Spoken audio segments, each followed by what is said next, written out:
Hi guys, welcome back to my channel. Today I have a video about how to be vegan in Egypt. Ever since I've been in Egypt this past summer, I've been getting a lot of questions about my veganism and how hard it is to be vegan in Egypt. So I'm going to answer some of the questions I've been asked and give you some advice about how to be vegan in Egypt or just anywhere around the world. So my first tip is to buy local produce from your farmer's market, because they usually have like the best deals. It's usually cheaper, actually like a lot cheaper than buying it from a supermarket, and also it's very fresh because it hasn't been shipped halfway around the world just for you to eat it, which is good for the environment and good for your bank account. Also another thing I find in Egypt, we have like really good fruits and vegetables. They're very sweet and fragrant and I just love it. I've been like eating a lot of figs and watermelon and drinking a lot of sugarcane juice, about like 5 liters or something past month, which is a bit crazy, but I love it. My second tip is to look around for vegan food in Egypt, and you'll actually be surprised that a lot of our local food is vegan. For example, koshari, molokhia, if it's made with vegetable stock. We have mahshi, wara anab, and fool, falafel. The list just goes on and on. Of course, some of this food is not very low fat or low salt. So I make some of these things at home, for example, like when I'm in the UK. So if you guys want a video about how to make these things, leave a comment down below, and if you want it, I'll make them.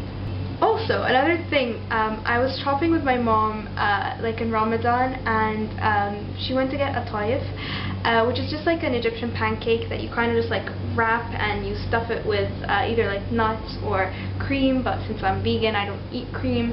I stuff it with nuts or leave it plain or anything like that. And then you fry it, and then you take it out and you put the sugar syrup on it, which is very fatty and not so good for you, but I mean, it was Ramadan and it's just a tradition I grew up with, so I wanted to veganize it, you know. There's a lot of things I've been doing recently. So when I was getting these atayef, I asked the guy, hey, does this have any milk or eggs in it? And he's like, no, it's just flour, water, and salt or something like that. So I was so happy, and I got home and I made it. And also I'll show you something, because I realized that we have this thing here which is just vegan butter called samna il-hanem, and that's how it looks like. It's just vegan margarine, just made from vegetable fat, and it says cholesterol free and it tastes of yellow butter. And yeah, it's quite fattening, but you can use it to substitute something with margarine, like basbousa, or if you want to something just give it some flavor.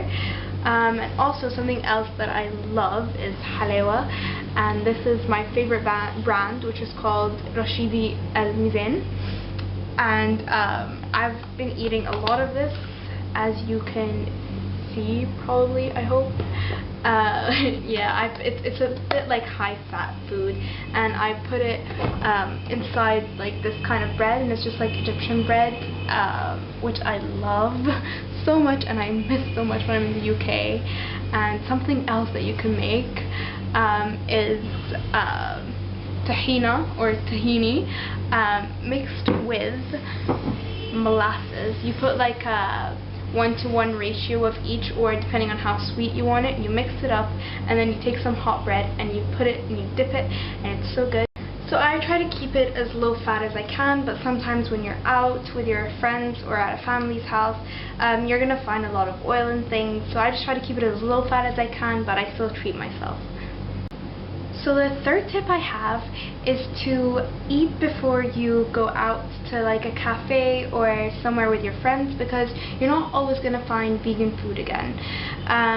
So if I'm going to a cafe with my friends, I eat something high carb before to keep me full, and then when I'm there I just have a juice, watermelon juice, and or I just have a smoothie minus the milk and the yogurt, of course. Yeah, I'm not going to get into why that's bad for you, but yeah, I'll just have that. Or I've actually noticed that most places have penne arrabbiata, which is just like tomato sauce with vegetables, and it's a bit plain, but it's okay. I'm not looking for something too fancy when I'm out.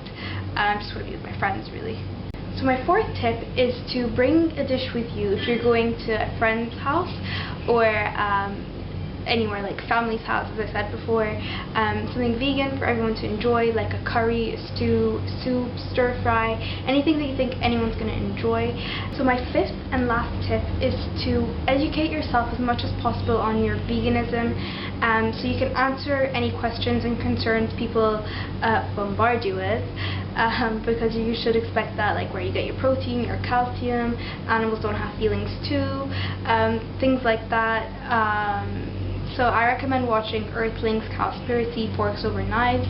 I found that these helped me, and just stay true to what you believe in, really, because people will try to tempt you to eat vegan stuff. You need to know your principles and why you're doing this, and I feel like once you have that, it's kind of hard to be tempted by other things. I'm just very passionate about what I do. I enjoy all the food I eat. Sometimes it takes a little bit of effort to tell people and kind of just not really convince them, but you know, people don't always take it the right way, and you just have to just be calm and not be an angry vegan, because that's not always so nice. I hope you guys enjoyed this video. I really enjoyed making it. Please give this a thumbs up if you enjoyed it, subscribe to my channel, and comment down below for any future videos that you want or any questions you want me to answer, and I'll see you all next time. Bye!